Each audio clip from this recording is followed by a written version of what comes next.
Hi friends, പുതിയ വീഡിയോയിലോട്ട് ഏവർക്കും സ്വാഗതം.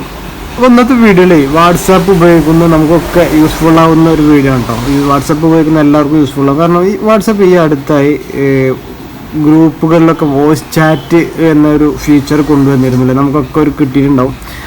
ഗ്രൂപ്പുകളിൽ വോയിസ് കോളിന് പകരം വോയിസ് ചാറ്റായിട്ട് ഇപ്പോൾ നമുക്ക് എന്തെങ്കിലുമൊക്കെ സംസാരിക്കണം എന്നുണ്ടെങ്കിൽ കോൾ ചെയ്ത് കഴിഞ്ഞാൽ എല്ലാവർക്കും അതിൽ നമുക്ക് ആരൊക്കെ അതിൽ എൻഗേജ് ആകുന്നുണ്ടെങ്കിൽ അവർക്കൊക്കെ ആ വോയിസ് ചാറ്റ് കിട്ടും. അത്തരത്തിലൊരു ഫീച്ചർ ഈ അടുത്തായിട്ട് കൊണ്ടുവന്നിരുന്നു.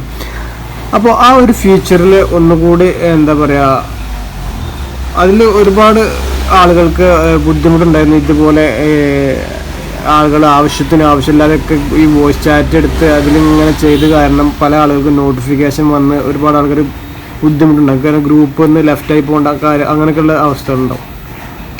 അപ്പോൾ അത്രക്കാർക്ക് ഉപയോഗപ്രദമാകുന്ന വീഡിയോ ആണ്. അപ്പോൾ എന്താണെന്ന് വെച്ച് കഴിഞ്ഞാൽ നമുക്ക് ആ വോയിസ് ചാറ്റിൻ്റെ നോട്ടിഫിക്കേഷൻ ഓഫ് ചെയ്ത് വെക്കാൻ കഴിയും. അപ്പോൾ അത് എങ്ങനെ എന്നാണ് ഇന്നത്തെ വീഡിയോയിൽ നിങ്ങളുമായി ഷെയർ ചെയ്യുന്നത് കേട്ടോ. അപ്പോൾ നിങ്ങൾ വീഡിയോ അവസാനം വരെ കണ്ടു നോക്കുക. ഇഷ്ടപ്പെടുകയാണെങ്കിൽ ലൈക്ക് ചെയ്യുക.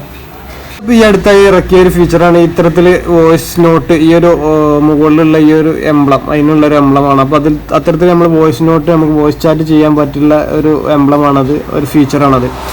അപ്പോൾ ഇത് നമുക്ക് എല്ലാവർക്കും ഒരു പക്ഷേ ഇത് അടിക്കടി ഇങ്ങനെ മെസ്സേജ് നോട്ടിഫിക്കേഷൻ ഇങ്ങനെ വന്ന് ബുദ്ധിമുട്ടാവുന്നുണ്ട് എന്നാൽ അങ്ങനത്തെ അത്തരക്കാർ ആളുകൾ എന്താ ചെയ്യേണ്ടത് വെച്ചാൽ ഏത് ഗ്രൂപ്പിലാണോ വേണ്ടതെന്നുണ്ടെങ്കിൽ ആ ഗ്രൂപ്പിൻ്റെ അതിൻ്റെ ഡീറ്റെയിൽസ് എടുക്കുക. താഴോട്ട് സ്ക്രോൾ ചെയ്ത് കഴിഞ്ഞ് കഴിഞ്ഞാൽ എന്താ പറയുക, ഇവിടെ നോട്ടിഫിക്കേഷൻസ് ഉണ്ട്. ഈ നോട്ടിഫിക്കേഷൻസിൽ വരിക. അങ്ങനെ വന്നു കഴിഞ്ഞ് കഴിഞ്ഞാൽ ഇപ്പോൾ താഴെ വോയിസ് ചാറ്റ് എന്ന് പറഞ്ഞിട്ട് ഒരു സംഭവം സെറ്റിങ്സ് ഇവിടെ വന്നിട്ടുണ്ട്. അതിൽ മ്യൂട്ട് നോട്ടിഫിക്കേഷൻ ഉണ്ട്. അത് ജസ്റ്റ് ഒന്ന് ക്ലിക്ക് ചെയ്ത് കൊടുക്കുക. അപ്പോൾ നമ്മളിതിൽ എങ്ങനെ അതിന് ഒരു ഡ്യൂറേഷൻ സെലക്ട് ചെയ്യാൻ വേണ്ടി പറയുന്നുണ്ട്. 8 മണിക്കൂറാണോ, 1 വീക്കാണോ, അതോ ഓൾവേസ് ആണോ എന്നൊക്കെ ചോദിക്കുന്നുണ്ട്. അപ്പോൾ ഇതിൽ നമ്മൾ ഓൾവേസ് എന്നുള്ളതിൽ ക്ലിക്ക് ചെയ്ത് കഴിഞ്ഞ് കഴിഞ്ഞാൽ ആ ഗ്രൂപ്പിൽ നിന്ന് വരുന്ന വോയിസ് നോട്ട് അല്ലെങ്കിൽ വോയിസ് ചാറ്റ് ഒരിക്കലും നമുക്ക് ഡിസ്റ്റർബ് ആവുക, അത് നമ്മൾ നോട്ടിഫിക്കേഷൻ വരില്ല. അപ്പോൾ ഇത്തരത്തിൽ ഈ ഒരു സെറ്റിങ്സ് ഓൺ ചെയ്ത് വെച്ച് കഴിഞ്ഞാൽ ഒരുപാട് ആളുകൾക്ക് ഉപകാരം. വർക്കിൻ്റെ ഇടയിലൊക്കെ ഇത്തരത്തിൽ നോട്ടിഫിക്കേഷൻ വരുന്നത് പല ആളുകൾക്കും ഡിസ്റ്റർബ് ആവാൻ സാധ്യതയുണ്ട്. അപ്പോൾ ഈ ഒരു സെറ്റിങ്സ് നിങ്ങളൊക്കെ ഓൺ ചെയ്ത് വെക്കുക. മറ്റൊരു വീഡിയോ ആയിട്ട് വീണ്ടും വരാം. നന്ദി, നമസ്കാരം, താങ്ക് യു.